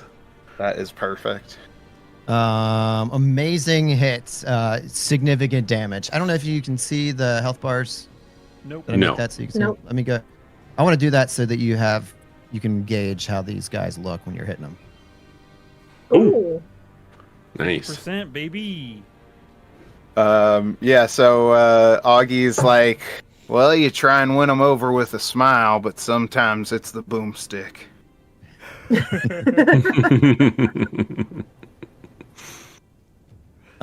Okay, There's, so Piles of trash, like difficult terrain or something. yeah, I believe if you try to run up them, they are difficult terrain. Cool. I know whenever I'm walking around on big piles of trash, I have a hard time. Yeah? Yes. Yeah. Yeah, we're gonna go ahead and call them difficult terrain, especially since you're ascending. Fortitude save for tetanus. Oh no. Hey, your idea. Let's do it. Did Ogden? So you pulled out your gun. That was your move, and then you. Yeah, fire? blasted. Okay. No, no swift action there. So Tigo's up in the initiative order and says, "Excellent. Continue to dismantle these malfunctioning robots." And he does not move. It is now Batul. Yes, and she like gets a big smile on her face, and she's like, "Fighting's a language I can speak," and then she runs. Yeah, I've never done this before, but I have bull rush, so I'd like to, let's do some bull rush and try It's and a combat punch. maneuver, right? Yes. You're gonna make us look up rules on how to bull rush? I mean, maybe if it's easier, I can just run up and punch. I can We look don't it have up. to do that. it's Do a the bull rush. standard action, or as part of a charge. In place of the melee attack, you can. You can make a bull rush. Yeah. If your attack is successful, your target is pushed back 5 feet. For every 5 feet by which your attack exceeds your opponent's CMD, you can push the target back an additional 5 feet. Do you have some Okay. ability that gives you bonuses or maybe does damage as well? Yeah, I'm gonna wait on the bull rush just because the table's right there. So I'm just gonna run up and punch. Alright. Yeah. Alright. So I run up right onto one that was just shot by Augie and punch right in the face. That is going to be a 17 to hit. 17. Is that just against their normal AC? Mhm. Yeah, that- it's just punch. Yeah, that is actually a miss. It dodges swiftly out of the way. Ooh, not happy about that. Okay. Yeah, she whiffs bad. Does a brawler, when you take a full attack action, get 2 attacks? Yes, but I That's ran what I up, thought. so I don't think Yeah, I yeah, did. yeah. I was just curious. Yes. Okay, so is that? Do you have any more actions? Nope. That'll be it for Or is it- now.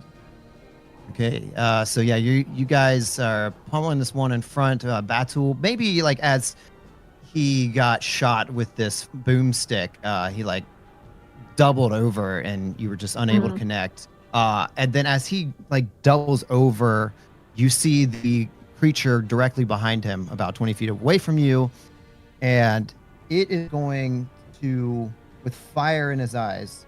Did I blow these up for you guys to see? I did, Yep. didn't I? Yes, you did. With Yeah, fire in that's his a good sign. eyes and on his body and everywhere else. And chains.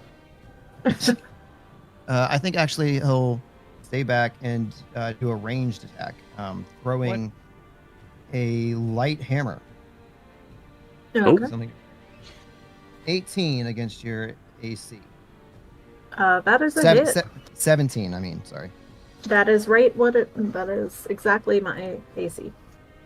7 points of damage. All this right. is- And then, hold on. Uh-oh. Seven And points I die.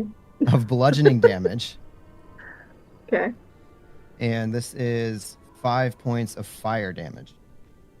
Ooh. That was to Okay. be expected, considering their Yeah. profile pic. And then this creature is going to move forward. So 1, 2, 3, 4. That is the extent to its movement. And now it's Jarek Vex's turn. Jarek Vex. He is going to, in Pathfinder First Edition, you can pull out your weapons as you're moving, right? As long as you have a base attack of 1. Yes, Yeah, I believe so. as part of the move action. Yeah.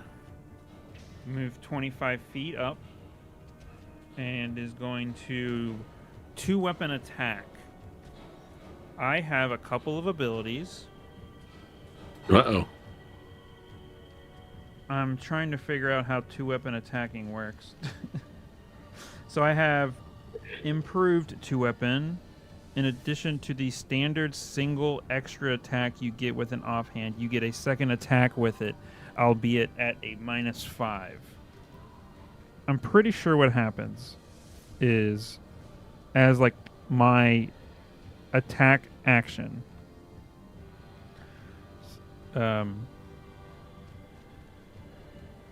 so I have 2-weapon fighting. Your penalties on attack rolls for fighting with 2 weapons are reduced. But then I also have improved, where in addition to the standard single extra attack, you get an offhand weapon, you get a second attack with it. So, I believe I get 3 attacks even with that. Am I reading that right?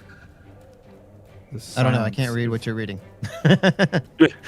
Hold the book up. I'm reading Hero Lab.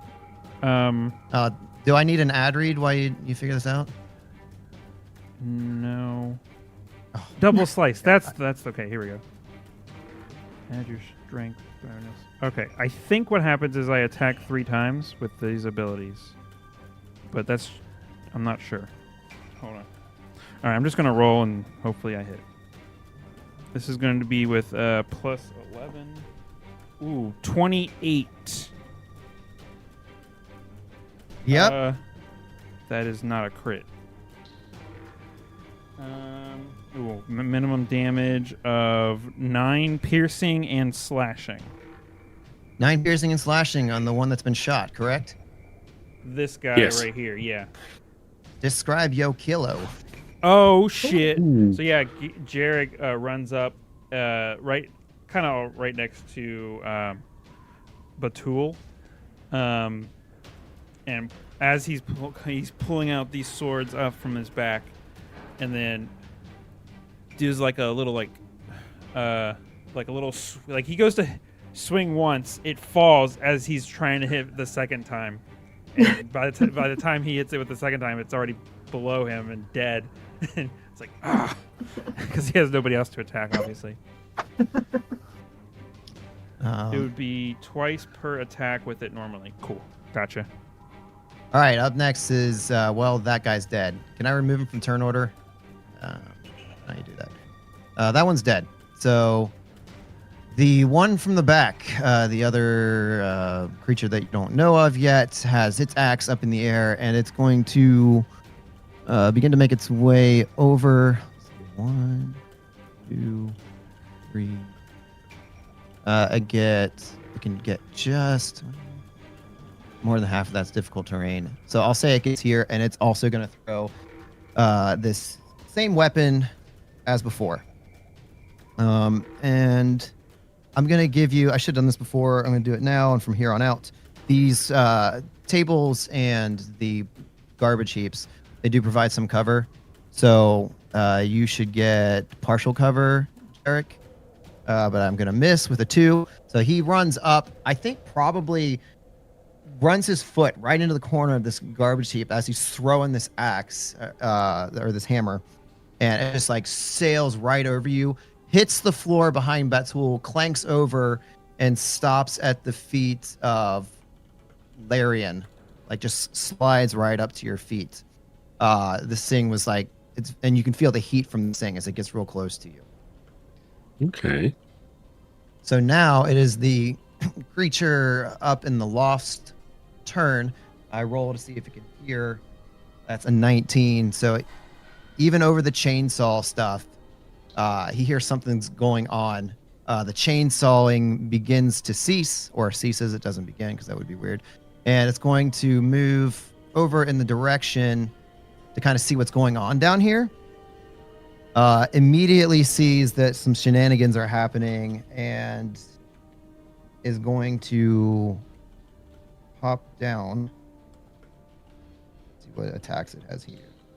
No, actually, it will stop here, and it's going to throw a shuriken at.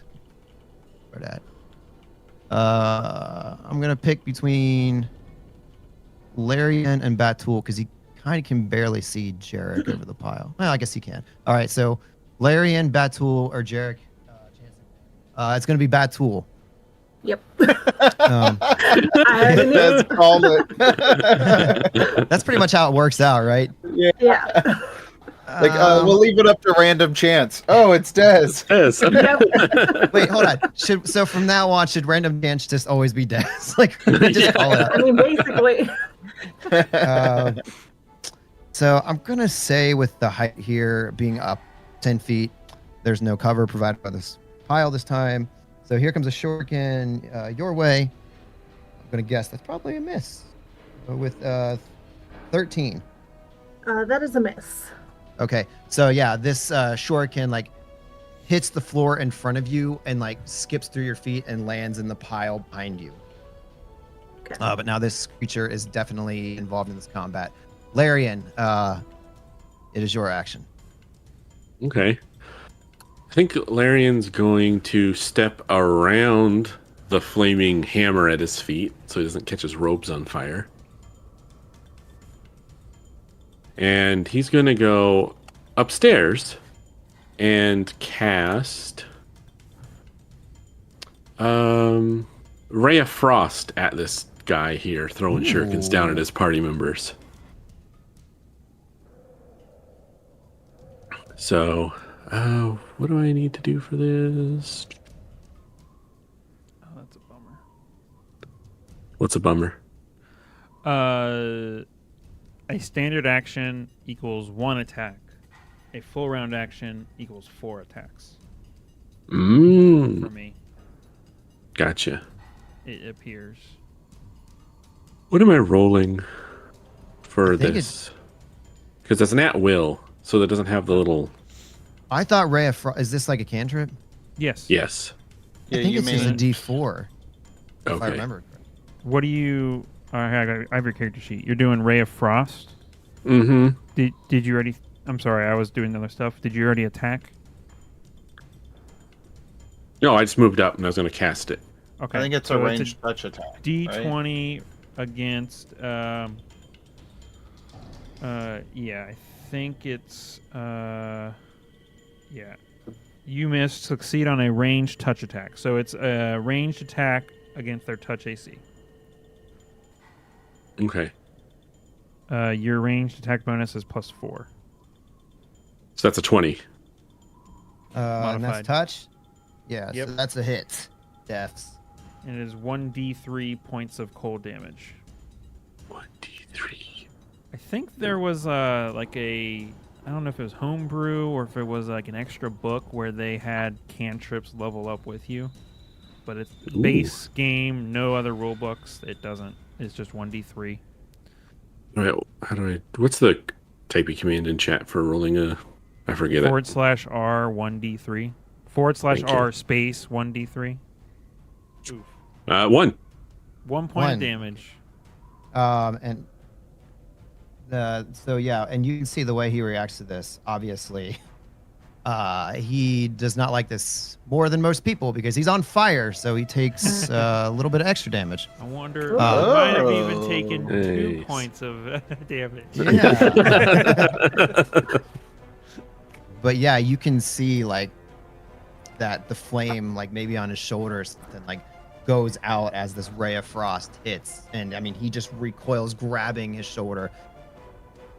Nice. I like the description being he extra doesn't like stubbing his toe. Round 2. Ogden. Oh no. Don't forget the pile is 5 feet tall, like at the peak. So we got to remember covers and stuff for future attacks. Sure. Unless I just run around that bull crap. So I'll take a few steps, wade in a little bit closer to battle, and take a shot. Gonna shoot.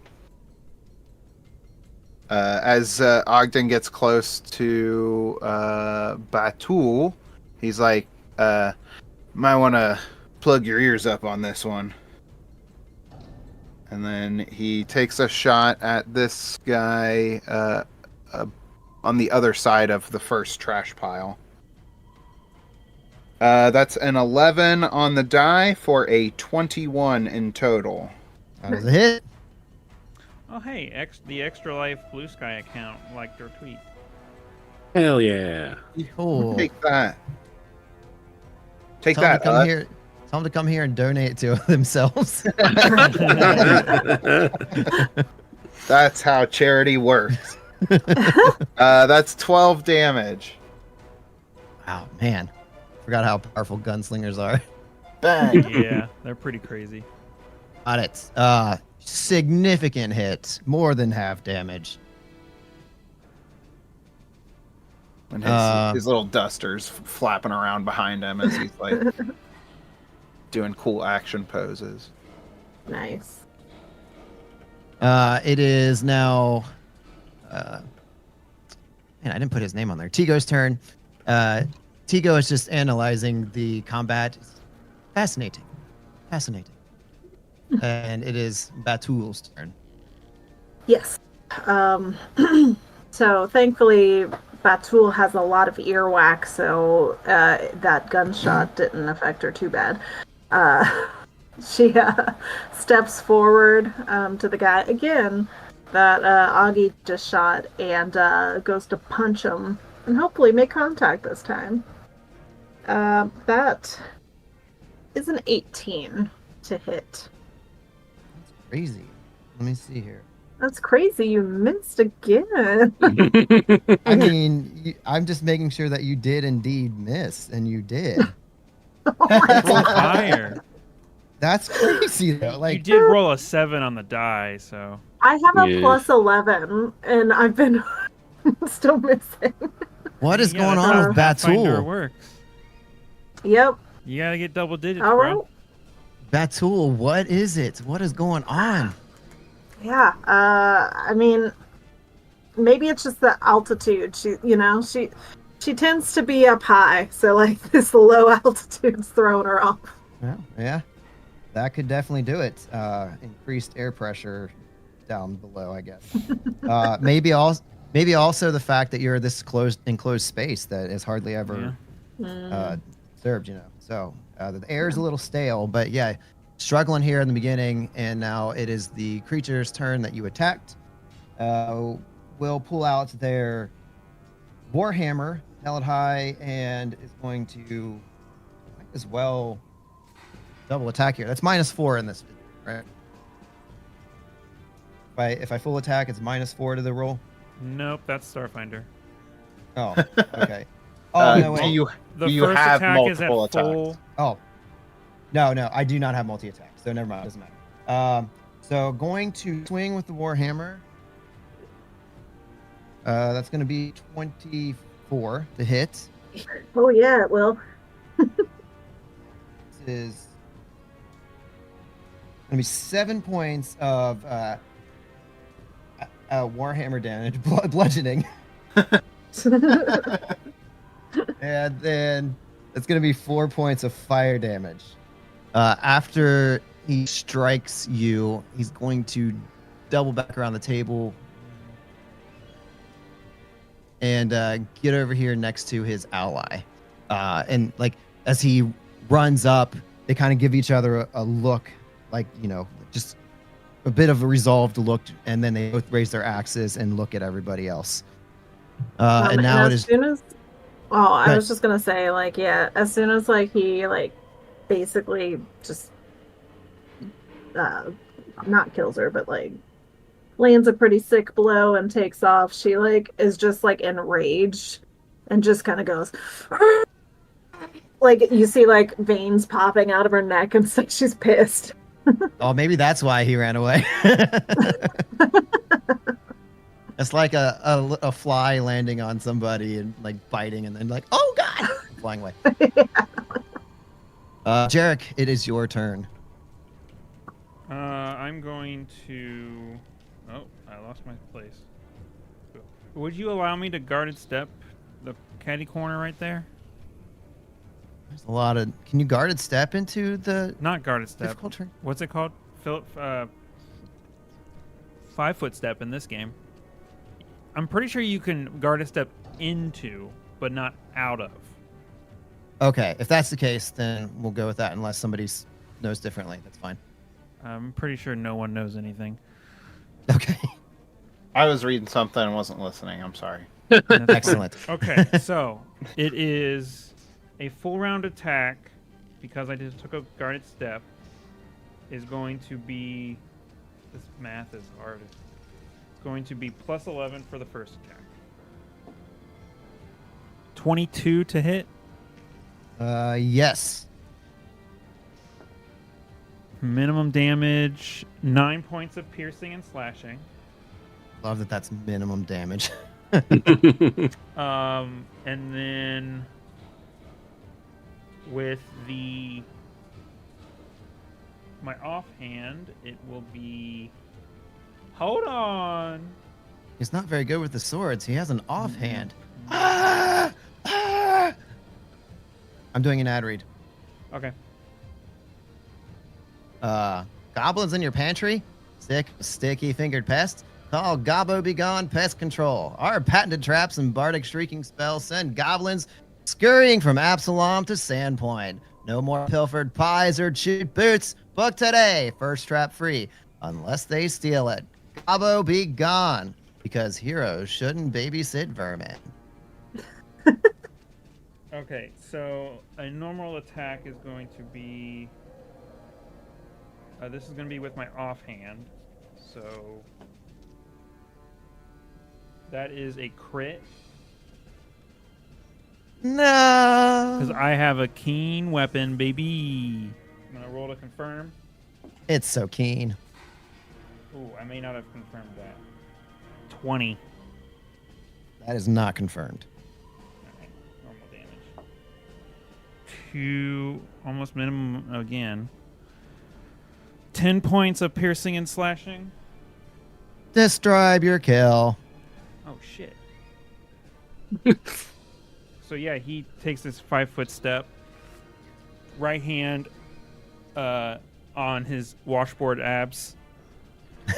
Offhand will be his head. Chop it right off. Ooh. Yeah, and it bounces. It lands on the table next to you. Okay. Heck of a turn. Heads rolling left and right. It's going to jump to the one up on the balcony. Just hit with the ice bolt from Larian. Seals himself, turns back, raises chainsaw, and is going to move forward and attack with the. Oh, that's a nat 20. Oh, Ooh. shit. Roll to Nat confirm. 20. Chainsaw, bud. That's a 10. Just regular damage.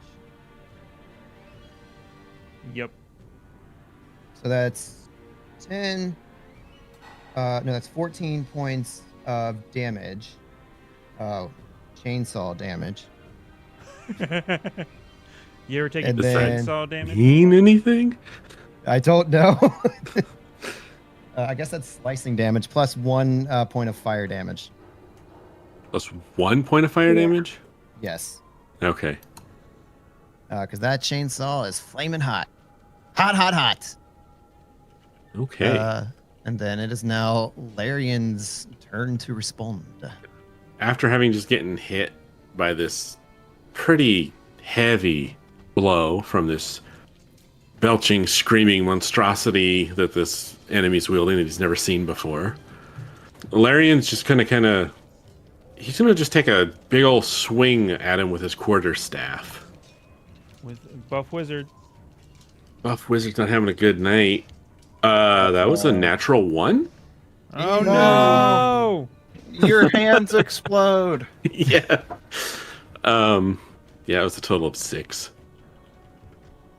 I mean, you just got chainsaw. Critical It's fail. understandable. Oh yeah. Makes sense. I'm right? usually not doing my best work post being chainsaw. Chainsaw? Yeah, no, I don't think anyone usually is. So yeah, great. So all right. Is there you is there a repercussion to a nat 1 in this system? I don't remember. don't remember. I don't, Not mechanically, no. Okay, and I don't have the cards that they have to do that to. good, anyway. perfect. Do you move at all? Yeah, actually, I think after having been chainsawed and then whiffing that, Larian's gonna back down the stairs. So then that is the top of round 3. Ogden. Oh yeah, baby. There's a table there, and there's stairs there. Yeah. Yeah, I feel like from your current location, Yeah. they would both get partial cover. Augie's just gonna run up to the table, and he's gonna take a shot. Okay. Take a shot.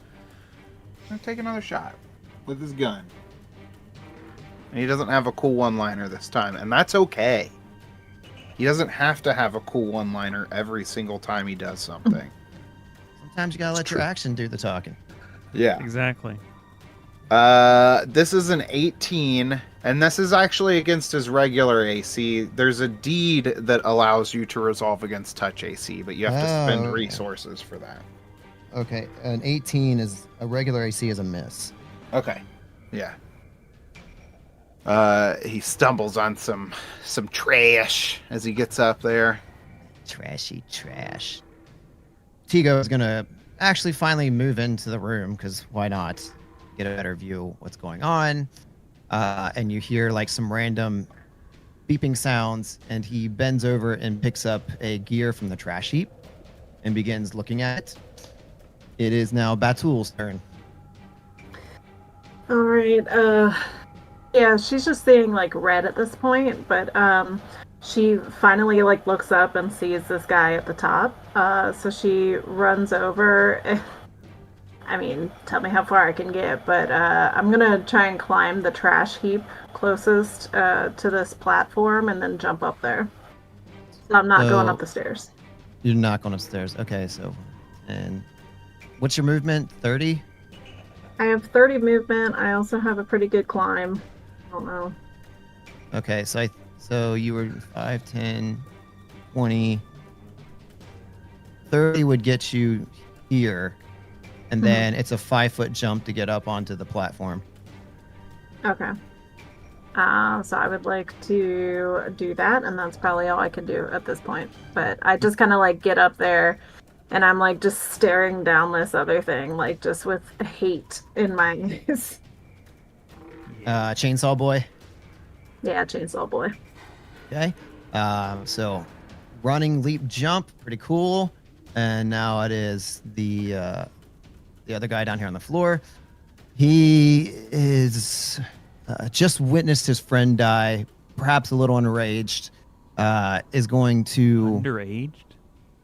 He's underaged. Oh, no. We started that this was Extra Life for the children.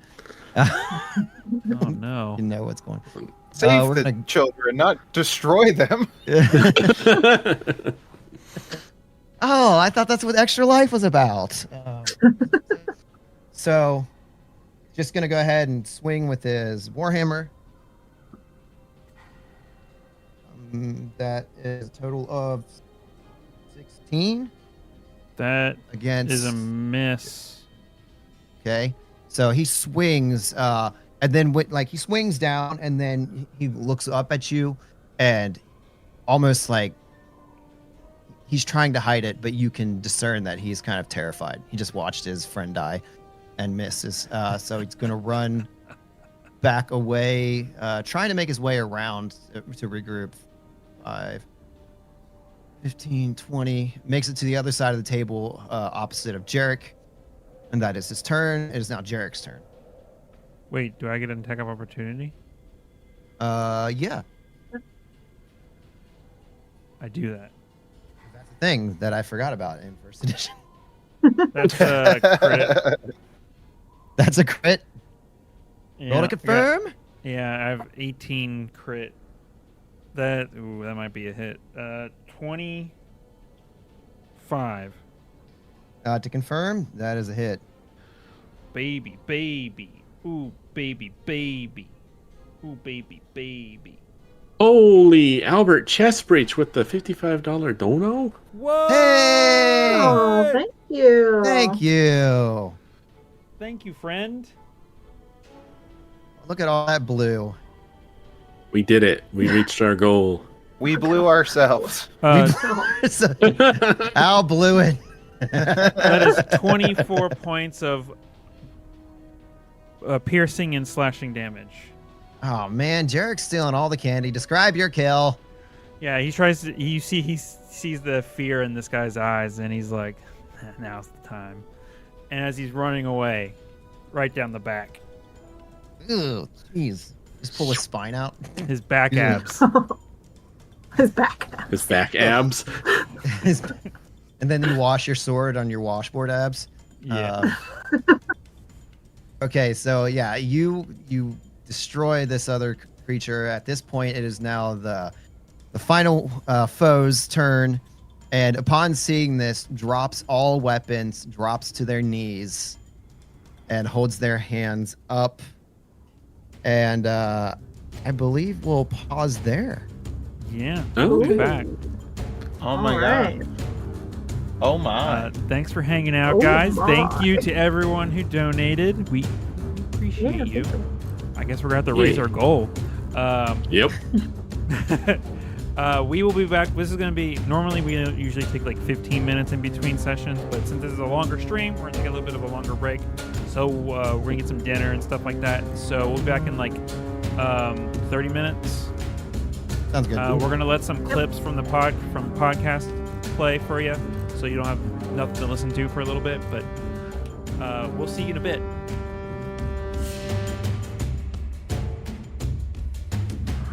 Thank you to Sirenscape for helping us immerse you into the worlds we explore with amazing music and sound effects.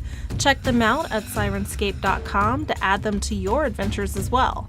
And thank you to our patrons for helping fuel us throughout the galaxy. We sincerely can't thank you enough for your continued support. If you'd like to become a patron or find out more about us, visit www.adventureawaitspod.com. We'd love to have you aboard. Until next time, adventurers.